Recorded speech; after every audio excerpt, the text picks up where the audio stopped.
Yeah, I'm here to talk about Chinese art. Yeah, and thanks, PL, give me this chance. I really appreciate. My name is Kiri. My Chinese name is Rong. Kiri is just my English name, so I mix these two together. And first, I want to talk myself a little bit.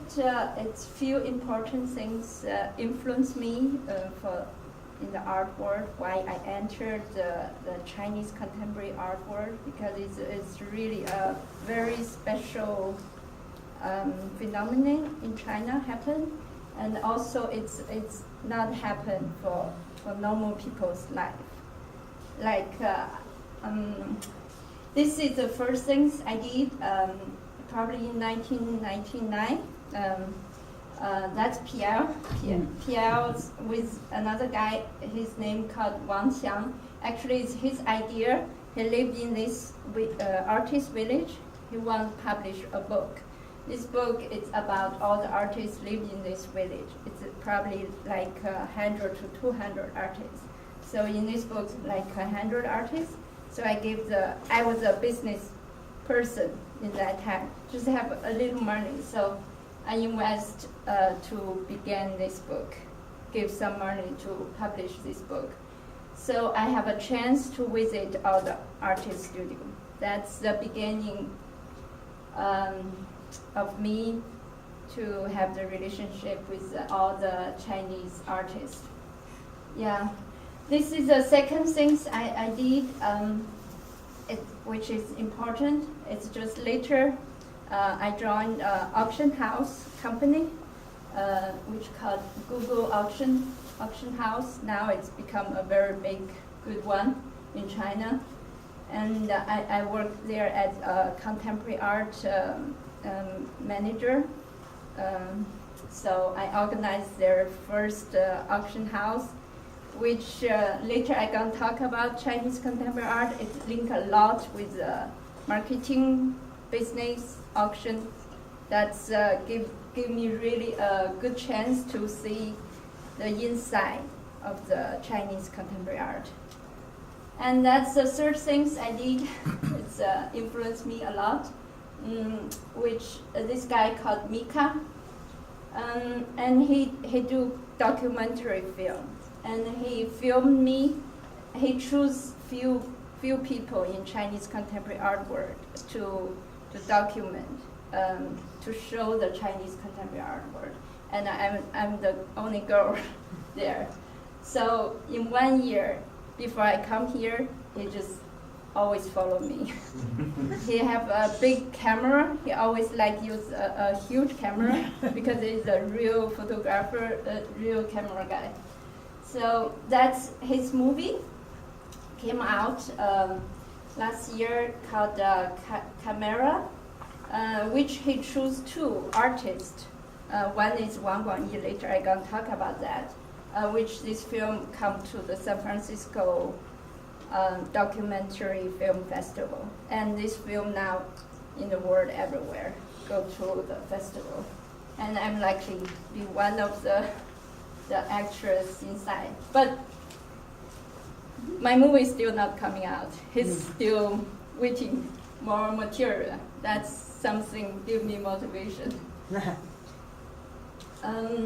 Yeah, that's me in the movie. You follow me.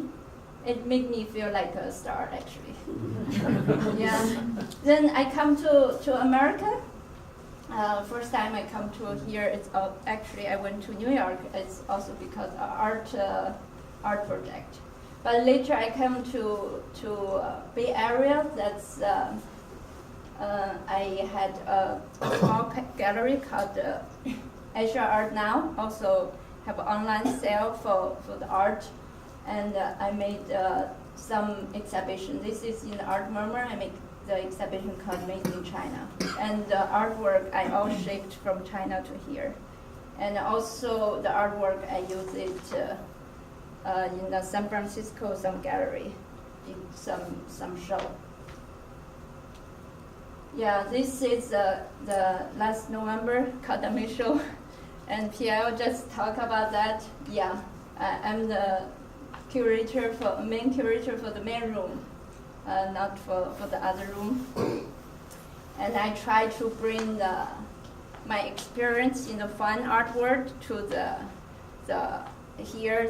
art and tech world. So I want to put more human art things to the techie art world. That's my original concept. I think I did a little bit success for this point. I bring this artist to the techie art world. It's a good piece. And before I really begin talk about Chinese art, contemporary art, I want to give a few concepts about the difference between Chinese art and the Western art. And first things I want to say is about perspective. Normally the Western art world in the old traditionally they began from one point perspective. So they look at the world more like a camera look at the world. But the Chinese art in the old traditional, they paint the world in different way. They never paint the world in a camera way to look at the world. They always paint the world like this, how they see the world. When a human sees the world, they not just see from one point, not moving. They always look around, check. Then the Chinese word always say you look at the world, you draw the world from your heart. That's more a Chinese way. So it's more like already they traditionally have impression for in their old drawing, in their old artwork. And in general, in Chinese art world have one way to say. They always say the figurative painting is more expensive than the landscape painting. So that's the reason makes the Chinese artists, they always like to draw people because it makes the artwork more expensive. That's a little joke, but actually it's true, especially in the auction house. People sometimes even count how many heads inside or something. Yeah. So also I talk with lots of Chinese artists. They always tell me the technique is not so important. So later, when I'm here, I especially with myself use lots of tools. I learn lots of computer program. Also, I try to paint. I find it's really true. It's just if you really can use one tool very well, you can express yourself. It's when you know so many tools, I nearly got lost. So the most important is what you want to tell the world. It's not the skill. So your artwork is not to show your skill. The artwork is you tell the world what you want to say. And also another phenomenon in the Chinese art world is the group. Later I can show you. It's everything happened by group. So it's always group people live together, group artists being famous, they help each other. The group is a very interesting thing. And also, when I prepared this talk, I called Chinese artists, and I called Wang Qiang, and he tell me, you're gonna talk about this, so you need to talk about Chinese society first, not talk about art. The Chinese art not about art. It's more about the society. It's about the human being. I think it's really true. So I got begun to talk about society first. This is the most important thing. It's influenced several generations of the Chinese people. That's Cultural Revolution. It's from 1966 till 1976. It's also influenced me. I born in 1972. I actually still inside of the Cultural Revolution. And it influenced my parents' generation, and also give big influence to me, to our thought. So all the Chinese art, they start after the Cultural Revolution. When it's finished, so they start, they normally call it the beginning of the Chinese contemporary art. That's 1979. This exhibition called The Stars. And it just began from a little garden beside of the National Museum. And it's only open 2 days, 27th, but only open 3 days. Then it's closed by the government, which it's become a pattern in the Chinese contemporary art. You always go to any exhibition, you go to the first day, because you don't know what's going to happen in the next day. Yeah, so that's the first exhibition. Second one, this exhibition went to the National Museum, the National Art Museum of China. That's 1980, which the first and second. And every week, John both two exhibition. After these two exhibitions, he went to New York to study art. That's every week when in his early years. Then after that, it's 1979 to 1989. These 10 years, it's really the Chinese art grow a lot, and the Chinese artists try all kinds of art form. It's like the Western art happened 100 years. The Chinese art world happened in 10 years. This is, they give the formal name called New Wave, 85 New Wave, by the museum called UCCA. Later I'm going to tell you a little bit about that. They give a formal exhibition in 2007, then it's got officially done in the Chinese history for these 10 years. And in the end of these 10 years, it's a most important exhibition called China Modern Art Exhibition. It happened in the National Art Museum of China. And it's lots of artists have lots of performance arts. It's in the National Museum. And this is a most important artwork. Just everybody have to talk about that. This girl called Xiao Ge. She shoot two bullets to her artwork in the second day of the exhibition, and her original meaning is broke her work, because she just she did this work because she's in a finished one relationship. That's two telephone booths. So in between, actually, they have no telephone line. So actually, they cannot communicate. So a teacher actually, she just graduated. The teacher told her she should broke this art piece. So in her brain, she began to think, just borrow a gun to shoot that. She did that in the second day. Then the exhibition closed. The National Museum closed for 4 days. So it's another example for that.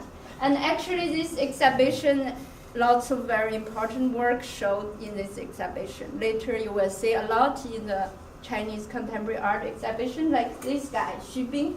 His work in the SF MoMA, it's really similar. He still did the same kind of artwork. It just create a kind of letter. It looks like a Chinese, but nobody can recognize what's that. It's only he can understand. So he called it the book, the God book. Yeah, this just directly translate. And so after this exhibition, because of that gun shooting, so Chinese contemporary art never can enter to the National Art Museum. So they lose the chance. So the second most important things for influence Chinese contemporary art world, also influence every Chinese people, It's this 1989, this June 4th incident, which everybody knows that. And these things deeply, profoundly influence every Chinese people. And also you can see China now. It's actually got lots of influence. You think China is very money driving. It's also after that. That's just become a way people express themselves. I was lucky that time I was in Beijing and talked with some people. The people say after that they find another solution to save the country by money. I think it's a quite simple but interesting way to describe that. And it's same things happen for the Chinese art world too. And so after 89, some artists began to live together, moved to this village called Yuanmingyuan. It's about 200 artists to 400 artists live there. And it also closed by government in 1995. So they survived for 5 years. And that's an important place. It's just few artists all began from that. And he's one of the key guy. He organized the people begin for that artist village. Survives in the money world also. So they always the top guy in the auction house. It becomes the it's just the name you should know. That's the business side of the Chinese contemporary art. And after 89, so everybody transferred to the money side. And the Yuanmingyuan village, when it closed by government, all the artists moved to Song village. It's called Songzhuang. That's my book. When I did my first book, it's about this village. Now this is the door looks like now. That probably Pierre also looks something like that. And now it's already. And now we talk a little bit different side of the Chinese contemporary art. It's another group of artists called. They live in the Beijing East village, and it's also last not so long time, 2 years, closed by government again. So that's a very important artwork. Actually, it's so important. So I have to give a page here. It's called To Add 1 Meter to a Nominous Mountain. It happened in 1995, and this work in 1999 went to the Venice Biennial, so it became a very success. This group of artists, they called the East Village Group artists, and they more like a musician, more like a performance artist. And this work, it's their work. And later, these 10 artists all become so important people so important artists in Chinese contemporary art.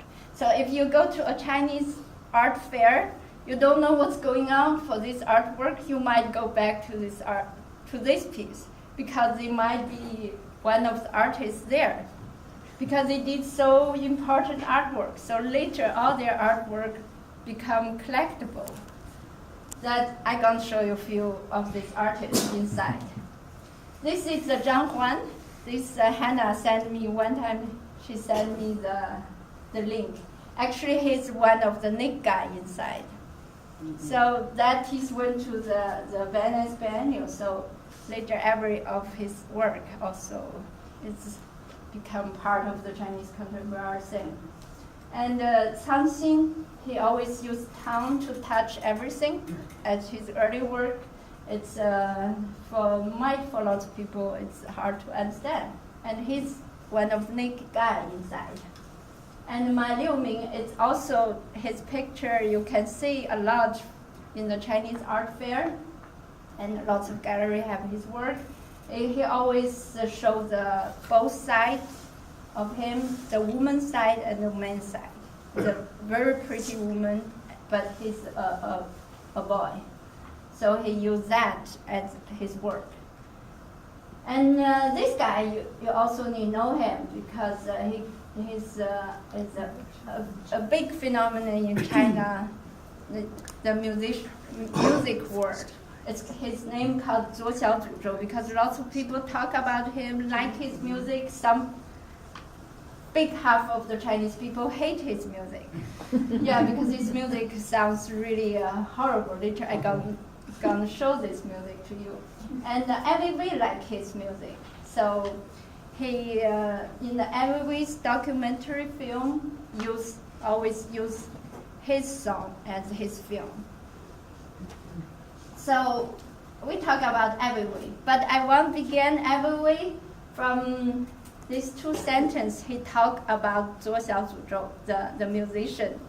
He said, he's singing the evil times sadly, so sad till extreme evil. Second, he said, without his noise, stay in this time will be more uncomfortable and false. That's just my translation, so it sounds not so romantic, but we probably can understand a little bit about the music, also about why all the artists doing something so uncomfortable. And actually, everybody become famous because of Chinese government. He was architecture that time. I never really treat him as an artist in the early time because he never lived in the artist village, and he never think he's an artist in the early time. But later, what he did is truly prove he's a real good artist.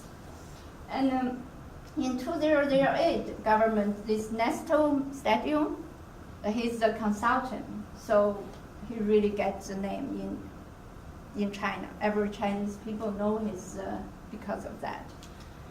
And but he got his name in the same years. Got the earthquake. It's also he didn't control his mouth, Mm-hmm. and so he began the earthquake investigation. And that become a turning point of the every way, his relationship with government. But then he also used this as artwork in one exhibition. It's called "She Lived Happily on This Earth" for 7 years. But Weiwei's relationship with government, for sure. The later story, everybody know it. He was in jail, and oh yeah. So, but I think his relationship with the government also make him become a real famous and good artist. If without this government, he never can become such good artist. That's what I thought. So after this, he made like 11 documentary till now. I think his most impressive work is all his documentary film. And 2014, he will come to San Francisco. Yeah, so I'm waiting for him. I think his topic gonna be about freedom and the fighting. Yeah. Okay, that's I talk about commercial side and about the performance side. This also some side Chinese art also have some phenomenon influenced by Western. By Western, the exhibition is like 1997, the young British artist, the Daminghurst. In China, they did similar things after that exhibition. So in 2000, have this exhibition called Addicted to Her. It's nearly like the same copy, but it's more extreme. They use the baby's real body. That's a baby's dead body. So this, yeah. Then also for sure have the cartoon generation. It's after all these things. Okay, that's the general what happened in the Chinese contemporary art. I think next is a few people I want you guys know about Chinese art. This is an important guy. The last few exhibition I talk about, actually he's all the curator. All the curator is him. And his name called Li Xianqing, so he got the godfather's name in Chinese contemporary art. And he really made all the most powerful and important exhibitions. And but later he just chose to live in Song Village, like a gentleman. He tried to get away from Chinese contemporary art, and unfortunately he cannot. Yeah, and that's UCCA Yulin Center. This is a couple. They invest. It's a museum. We talk a little bit. A museum in China, two success museum. This is one of the success museum. They made the 85 New Wave exhibition.